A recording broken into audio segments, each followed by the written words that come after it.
Hello viewers, welcome to our channel Creative English for You. So let's start today's video. Meet halfway. Meet halfway का मतलब होता है बीच का रास्ता निकालना। हमने अपनी मांगों पर थोड़ा समझौता किया और बीच का रास्ता निकाला। तो इसका इंग्लिश मीनिंग होता है we made a small compromise on our demands and met halfway. Halfway यानी बीच का रास्ता। कॉम्प्रोमाइज का मतलब होता है समझौता करना। डिमांड्स यानी मांग। बीच का रास्ता निकालने के लिए हमें थोड़ा लचीले होना होगा।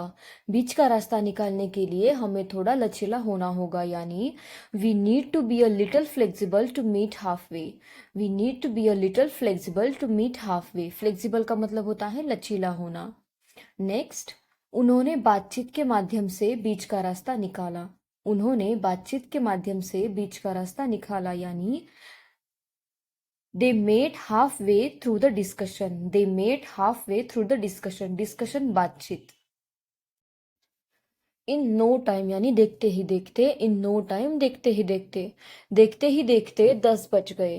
देखते ही देखते 10 बज गए यानी it's 10 o'clock in no time. It's 10 o'clock in no time. देखते ही देखते वह गायब हो गया। देखते ही देखते वह गायब हो गया यानी he disappeared in no time. He disappeared in no time. Disappear का मतलब होता है गायब होना। नेक्स्ट, देखते ही देखते वह रोने लगी। देखते ही देखते वह रोने लगी यानी she started crying in no time. She started crying in no time. In no time यानी देखते ही देखते। क्राई का मतलब रोना। देखते ही देखते सब बर्बाद हो गया। देखते ही देखते सब बर्बाद हो गया यानी everything was ruined in no time. Everything was ruined in no time. Ruin का मतलब होता है बर्बाद होना। नेक्स्ट सेंटेंस है हमारा देखते ही देखते खाना खत्म हो गया। देखते ही देखते खाना खत्म हो गया यानी the food was finished in no time. The food was finished in no time. In no time यानी देखते ही देखते। फिनिश यानी खत्म। वॉट इज देयर यानी क्या बात है। वॉट इज देयर क्या बात है। इसमें हंसने वाली क्या बात है। इसमें हंसने वाली क्या बात है यानी what is there to laugh. What is there to laugh यानी हंसने हंसने वाली क्या बात है। इसमें गुस्सा करने वाली क्या बात है। इसमें गुस्सा करने वाली क्या बात है यानी what is there to angry. What is there to angry. Angry का मतलब होता है गुस्सा करना। नेक्स्ट सेंटेंस है हमारा इसमें रोने वाली क्या बात है। इसमें रोने वाली क्या बात है यानी what is there to cry. What is there to cry यानी इसमें रोने वाली क्या बात है। इसमें शर्माने वाली क्या बात है। इसमें शर्माने वाली क्या बात है यानी वॉट इज देयर टू शाई। वॉट इज देयर टू शाई यानी इसमें शर्माने वाली क्या बात है। नेक्स्ट सेंटेंस है हमारा इसमें चिल्लाने वाली क्या बात है। इसमें चिल्लाने वाली क्या बात है यानी what is there to shout. What is there to shout यानी इसमें चिल्लाने वाली क्या बात है। शाउट का मतलब होता है चिल्लाना। इसमें पूछने वाली क्या बात है। इसमें पूछने वाली क्या बात है यानी what is there to ask. What is there to ask. Ask यानी पूछना। What is there to ask. More and more. More and more का मतलब होता है ज्यादा से ज्यादा। हमें ज़्यादा से ज़्यादा पानी पीना चाहिए। हमें ज़्यादा से ज़्यादा पानी पीना यानी we should drink more and more water. We should drink more and more water. तुम्हें ज़्यादा से ज़्यादा इंग्लिश वीडियो देखनी चाहिए। तुम्हें ज़्यादा से ज़्यादा इंग्लिश वीडियो देखनी चाहिए यानी you should watch more and more English videos. You should watch more and more English videos. More and more का मतलब होता है ज़्यादा। तुम्हें ज़्यादा से ज़्यादा पढ़ना चाहिए। तुम्हें ज़्यादा से ज़्यादा पढ़ना चाहिए यानी you should study more and more. You should study more and more. You should study more and more.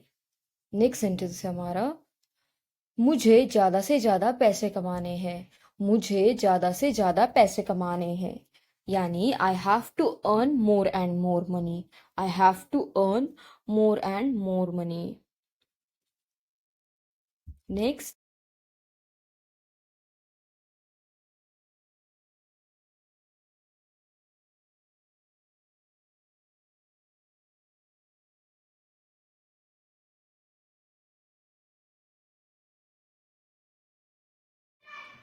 A pinch of, a pinch of का मतलब होता है एक चुटकी, पिंच यानी चुटकी। मैंने अपने भोजन में एक चुटकी नमक डाली, मैंने अपने भोजन में एक चुटकी नमक डाली यानी I put a pinch of salt in my food, I put a pinch of salt in my food. उसने अपने पैनकेक पर एक चुटकी दालचीनी डाली, उसने अपने पैनकेक पर एक चुटकी दालचीनी डाली यानी he sprinkled a pinch of cinnamon on his pancake, he sprinkled a pinch of cinnamon on his pancake. Cinnamon. उसने अपनी कॉफी में एक चुटकी चीनी डाली, उसने अपनी कॉफी में एक चुटकी चीनी डाली यानी he added a pinch of sugar to her coffee. He added a pinch of sugar to her coffee. मेज पर धूल की एक चुटकी थी, मेज पर धूल की एक चुटकी थी यानी there was a pinch of dust on the table, there was a pinch of dust on the table, table यानी मेज। एंड ऑल दैट यानी और ऐसी तमाम चीज़ें, मैं चॉकलेट बिस्किट और ऐसी तमाम चीज़ें खाता हूँ, मैं चॉकलेट बिस्किट और ऐसी तमाम चीज़ें खाता हूँ यानी आई ईट chocolate biscuits and all that. I eat chocolate biscuits and all that. Next, वह जूस कोल्ड ड्रिंक और ऐसी तमाम चीज़ें पीता है, वह जूस कोल्ड ड्रिंक और ऐसी तमाम चीज़ें पीता है यानी ही drinks juice cold drinks and all that, he drinks juice cold drinks and all that. हमने नोकिया सैमसंग और ऐसे तमाम मोबाइल चलाए, हमने नोकिया सैमसंग और ऐसे तमाम मोबाइल चलाए यानी we used Nokia Samsung and all that, we used Nokia Samsung and all that का मतलब होता है और ऐसी तमाम चीज़ें। तुमने दिल्ली मुंबई और ऐसी तमाम जगह घूमी, तुमने दिल्ली मुंबई और ऐसी तमाम जगह घूमी यानी you visited Delhi Mumbai and all that, you visited Delhi Mumbai and all that. Make do without यानी के बिना काम चलाना, हमें बिना पानी के काम चलाना पड़ेगा, हमें बिना पानी के काम चलाना पड़ेगा यानी we will have to make do without water, we will have to make do without water, without water यानी पानी के बिना। नेक्स्ट सेंटेंस है हमारा, हम बिना बिजली के कैसे काम चला सकते हैं, हम बिना बिजली के कैसे काम चला सकते हैं यानी how can we make do without electricity, how can we make do without electricity, electricity का मतलब होता है बिजली।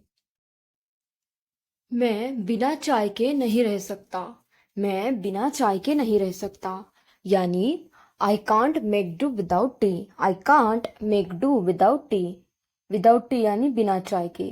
नेक्स्ट सेंटेंस है हमारा, हमें बिना भोजन के काम चलाना पड़ेगा, हमें बिना भोजन के काम चलाना पड़ेगा यानी we will have to make do without food, we will have to make do without food, without food यानी बिना भोजन। विद फन फेयर यानी धूमधाम से, विद फन फेयर धूमधाम से। जन्मदिन धूमधाम से मनाया गया, जन्मदिन धूमधाम से मनाया गया यानी the birthday was celebrated with fun fair, the birthday was celebrated with fun fair. Next sentence है हमारा, घोषणा धूमधाम से की गई, घोषणा धूमधाम से की गई यानी the announcement was made with fun fair, the announcement was made with fun fair. मेहमान का स्वागत धूमधाम से किया गया, मेहमान का स्वागत धूमधाम से किया गया यानी the guest was welcomed with fanfare, the guest was welcomed with fanfare. Next sentence है हमारा, जीत का जश्न धूमधाम से मनाया गया, जीत का जश्न धूमधाम से मनाया गया यानी the victory was celebrated with fanfare, the victory was celebrated with fanfare, victory यानी जीत। Thank you guys. Thank you for watching my video. And if you want such more videos, then please do like, share, and subscribe to my channel. Thank you. Thank you so much for watching.